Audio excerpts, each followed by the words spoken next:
Ladies and gentlemen, welcome back to Motive, Social Motivation for the Creative Class. My name is Tim Fulton. Big thank you to our presenting sponsor, Midwest Photo Exchange. Our next featured creative this evening is Mr. Matt Slaybaugh. Please give him a round of applause. Hello. Thank you. Matt, Thank you. How nice to be here. Good to have you. Matt is the founding artistic director of Available Light Theater, born and bred in Columbus, Ohio, Dublin, Ohio.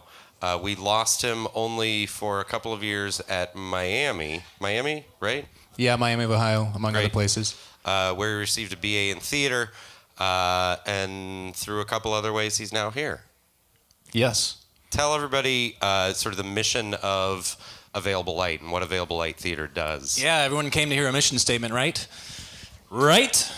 Yes! Available Light Theater is a fellowship of artists dedicated to building a more conscious and compassionate world by creating joyful and profound theater and by serving our community. Which means that we produce a whole bunch of shows a year, mostly downtown at the Rife Center, but also at other places around town. About half of those are shows or cool new scripts that we found from playwrights around the country. About half of them are brand new world premieres that we develop ourselves. Some of those are adaptations of novels or graphic novels or science fiction stories and things like that. And a lot of them are just made up from scratch with a group of dedicated local artists. How did you start doing theater? I started doing theater like in Tom Sawyer in elementary school, like a lot of people who start theater. Yeah. Him too. Tom Sawyer for you as well? You get on the raft and go down the river. But I kept on doing it in high school, and actually it was when I was in my first year of college at the College of Worcester. I was a double major, of course, in theater and in jazz performance. But then there came a time when there was a show I wanted to work on, and then there was a concert at the same time. And the theater people and the music people both were very stubborn and said, well, you're going to have to choose. And it just so happened the play I was working on was really great. It was this really rock and roll punk rock production of a Václav Havel play. And so I quit the jazz band, and that determined much of the course of my life. Talk about the founding of Available Light and sort of how it came to be. Yeah, Available Light actually grew out of another theater company called Blue Forms Theater Group, which we started in 2002, technically. I actually had finished up at Miami of Ohio and stuck around because I met this girl. She's in the room. We're still together. Her name is Acacia. And so I was like cooking in a restaurant in Oxford, Ohio, the best place for culture in all of Ohio. But luckily, during that time, I had gotten really close to this woman named Anne Bogart, who's one of the two most renowned living theater directors in the world. And her company, the City Company, SITI, they come to the Wexner Center a lot. And I'd gotten really close with her company. So actually, it was meant to be. If I hadn't been there in Oxford, I would have been having all this time to go hang out with Anne Bogart. And so she asked, like, well, what are you going to do when you get out of here? What's your plan? And I said, I don't know. I'm kind of thinking about starting a theater company. And she said, well, that sounds pretty good. I'm like, oh, I got a name. I made these business cards. And she looked at me. She patted me. She rubbed my head and said, Matt, if you're going to do it, or shut up and stop talking about it. And I said, okay, you're so smart. What should I do? She said, write a letter to everybody you know and tell them exactly what it is that you want to do and what you're going to accomplish. And I took it at her word, and I wrote like 50 letters to all my best friends, especially theater people and artists all over the country, even people I knew had no interest in being part of what became Blue Forms, and said, this is what we're going to do. We're going to make a lot of plays, a lot of new plays. We're going to really fuck some shit up. And it all starts on this date in Columbus, Ohio at the YWCA in this room we rented. If you want to be part of it, show up. And like 20 people showed up. And out of that group of 20 people, about 12 really stuck around. And suddenly we have a theater company. So was this like a meeting of the minds thing, or were you presenting to them, or? It was mainly meetings of the mind. It was mainly a group of people that I already knew and knew that we had similar interests and similar beefs, and had kind of gathered a group of like minds. And that's who ended up in the room at that time. And so continuing with that company, was it like 20 people, or? How many did you lose after the meeting? After the meeting, we lost like 5 more. As we started to really dig in and do things, the people who stuck around, still to this day, we use the term throwdown, which actually it's a reference from a Sex and the City episode, which has nothing to do with theater or art, actually. If you've seen it, you know what I'm talking about. But we like to work with people who have throwdown. So the people who didn't have throwdown and therefore couldn't stand to, work till 3 a.m. for something they really cared about, they eventually fell away because they realized that's what it was about. And so we sort of split along those lines. Okay, so like half of us go off and become available light theater. There's another long story I could tell about the dark days when I quit Blue Forms Theater Group and I went away to Iowa City, Iowa, and directed this play called I Will Make You Orphans and met all these other artists who were making solo shows and touring the countries. And that's actually where the name Available Light comes from. A woman told me a story about a mentor of hers who, when she was really sick and wasn't able to finish her work, her mentor said, "What are you doing? You still got to finish. You got to work with your available light. You can't get out of bed because you're sick? Well, you got to figure that out." Available light is a film term. That means shooting with the light that is available, no superficial, no artificial light. And so that's the ethos that we brought. We already had that, but it really truly happened at the beginning of Available Light. We said, well, let's figure out what we can work with. I got my friend Dave, and Dave's really good at making sounds, and I've got me, and I can write a show. And for that first one, I was actually in it too, because I said, well, I got me and I can be in it. And that's what we got. And that first show actually was in Cincinnati at the Cincinnati Fringe Festival. We performed in a place called Caldy's Coffee Shop. Does anyone know that? It's like a bar on one side and a bookstore and a coffee shop on the other side. I was on a 6-foot by 3-foot platform. They said, that's the space you've got. So I said, great, let's put a desk, a chair, and a ladder, and 3 stacks of books in it to make it as little space as possible. And that was the first show. It was called The Absurdity of Writing Poetry. And maybe we'll do some of the poetry later. That'll be good. I have 2 more things I want to talk to you about. One of them's you, and the other one's Columbus. And I'm going to leave it up to you. Town. You want to do that one first? Sure. Okay. Talk about theater is very specifically a local art form. Yes, thank God. Yeah, theater's the most local art form, isn't it? Because you can put theater on film and watch it on the internet, but it's not theater anymore. It's not theater unless people are sitting in front of you in the room. And so... and this is what we put in our grants, but I truly believe it. As the modern world evolves and we get more and more connected digitally and things like that, getting people, well, gosh, what a great place to say this. Getting people together in a room to talk about stuff becomes more and more important because you can talk about things online, but we know the personal connection, the actual, exchange of energy and heat and things like that is really, really important and completely changes the conversation. Whether it's a conversation being had between actors, putting on a story for you to interpret and interact with, or if it's just a conversation like this. Columbus has a spirit to it that is, we'll use the word entrepreneurial, sure, but it has people like this who are interested in new things happening, and that's not true everywhere. We go and visit other places, and we do take shows other places, and there are towns that are, I'll use the word conservative, in that they're very happy with what they've got, and not necessarily looking forward to the new. They don't necessarily have the community that's looking around all the time going, what's new, what's new, what's happening, what's new, put it on Instagram, for God's sakes. That's a big virtue of Columbus. There's the virtue of it being within 600 miles of 60% of the country, and so actually a lot of artists do come through here.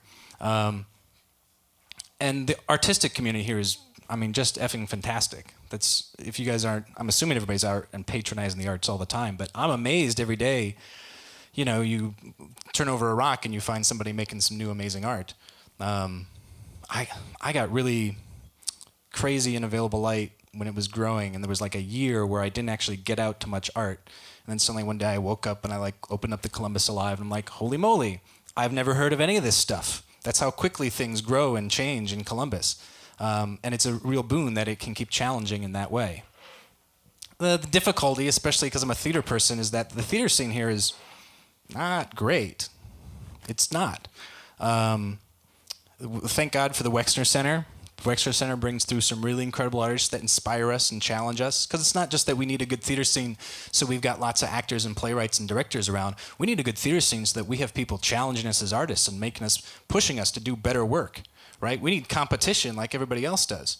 And there's not a ton of great competition specifically in theater in town, at least not in what we do.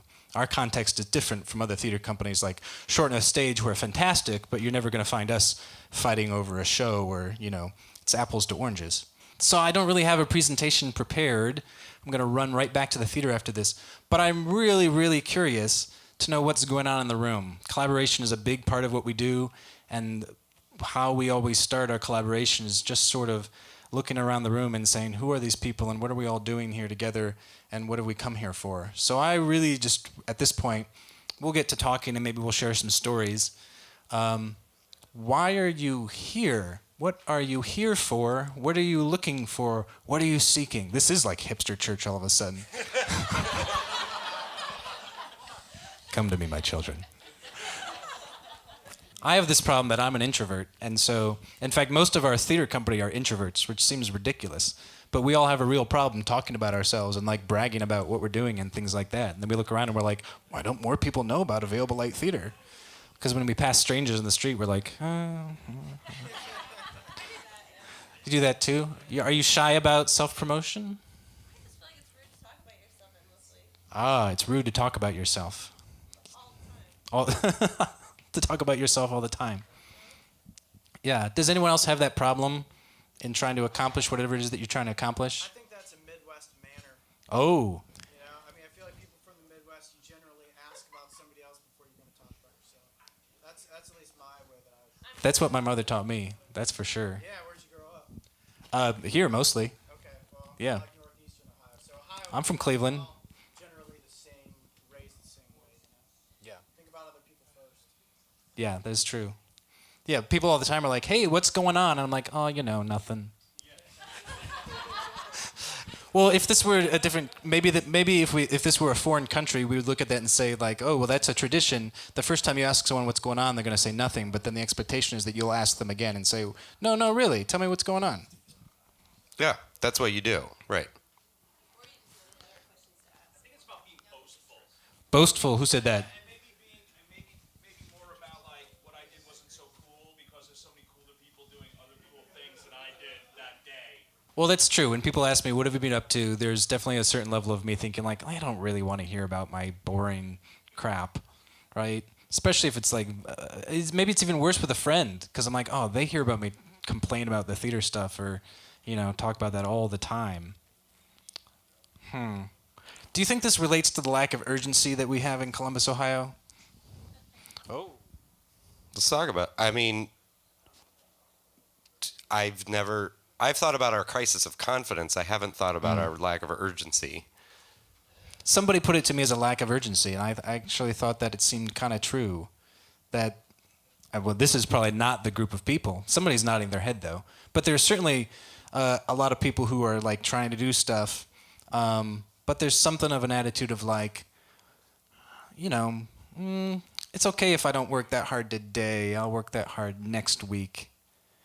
And he related it specifically to Columbus, and I kind of believe it, that if you were in a bigger place, surrounded by more fierce competition, you would feel like, no, I have to stay up all night tonight.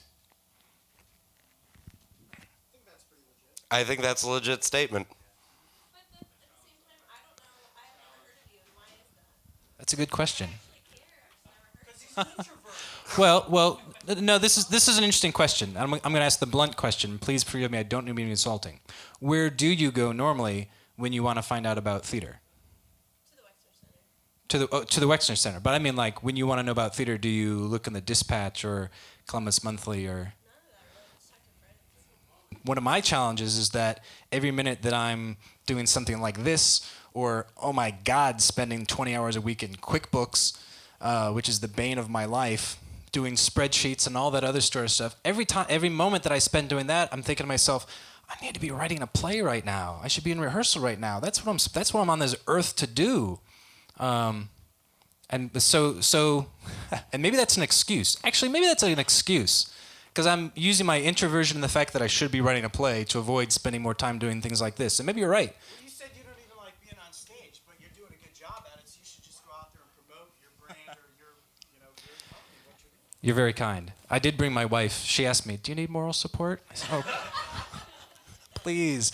I would have been sitting at that table by myself, not talking to anybody, if she hadn't been here. So I appreciate your support too, but I don't know. I got issues. What are your issues? Obviously, fear. Yes, fear. We keep coming back to that. Well, it is fear, isn't it? Right? Can we just have a shy half raise of hands for people who, in thinking about the process of going to the theater, there's something about that makes you feel just a little bit uncomfortable, like you're not sure how this is going to go. Oh, the Rife Center. What is that, and where do you park? No, don't apologize. You're absolutely right, because this is what we find. Like, you know, the NEA does surveys of like why people don't go to the arts, and they say it's because people don't know what they're supposed to wear or where they're going to park.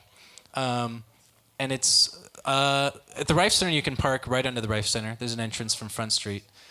They have unfortunately made it incredibly difficult to park downtown. If you're trying to go to a show that's like 2 hours long, and you go to a parking meter at 7:45, and you can see you only get 2 hours in the parking meter, you're screwed, right? How are you? Thank you for supporting downtown arts. Anyway, I don't know where that came from. Well, let me tell you, if you come to an Available Light show, you can wear whatever you want. We totally want people to be casual. This is a great. How much does it cost? That's a great segue. That's a great segue. Let me tell you one of my favorite things about Available Light Theater. Available Light Theater since March 2008. Every show, every seat for everybody, all the time is pay what you want. Let's repeat it. Every seat, every show for everybody, all the time is pay what you want, which is exactly what it sounds like. Yes, this is actually my full-time job. We have actors who get paid. We have a large budget, which is public knowledge, and you can look it up online. Every show is pay what you want. So if you show up at the door and you got a family of 5 and you say, I'm sorry, we have $2.50. That's our entertainment budget for the week. We're going to say, come in. We hope you enjoy the show. If you come up to the box office, you say, hey, it's me and my wife, and we'd each like to pay $50. We're going to say, that's great. Come on in and enjoy the show. It's like being on an airplane. You have no idea what other people around you have paid for their ticket. But I'll tell you, it is the most exciting, diverse, the most young, the most interesting audience to have in a show. It truly changes the art when the people in the audience are of such a variety. Because let's face it, most of the time you go to the theater, and the audience is pretty homogenous. I mean, I love the Wexner Center, but I go in there and it's people who look like me or me in 25 years. and it's either that or it's OSU students sitting in the front with a notebook, right? Who are there because of a class requirement. Because of class right? requirement, absolutely, and they paid $6 for their ticket or whatever. So, but the point is, yeah, if you come to our theater, you will see families, you will see young people, you will see people from all different parts of town being friendly to each other and enjoying the show. And then we always have these great talkbacks afterwards where people share their views on what they just saw, and the artists can tell you about the process. You can get your questions answered and things like that. And it's just a really fantastic atmosphere. Pay What You Want is one of the things I'm most proud of. Absolutely everybody told us that we were absolutely insane to do that. The granting organizations still have no idea what to do with us. We should be out of business by now. While the rest of the country was going through a giant recession and the other arts organizations were having to cut back, we doubled our budget, and then doubled our budget, and then doubled it again. And because of Pay What You Want. So I don't know what that means. Thank you. Yeah. But and it is the greatest thing. Here's my favorite statistic. Of the people that come to Available Light shows, about 1/3 take advantage of Pay What You Want. There's a little sign when you come in that says like, this show costs $24.61 per person. So if you want to pay like your share of the total cost of the show, here's what you can pay.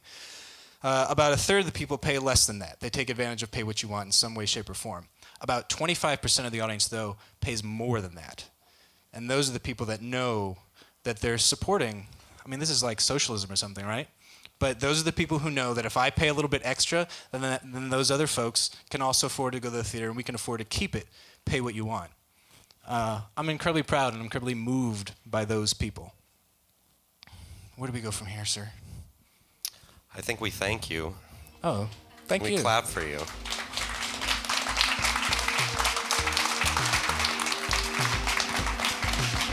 Once again, Matt Slaybaugh, thank you so much. Thank Matt. you so much, everybody.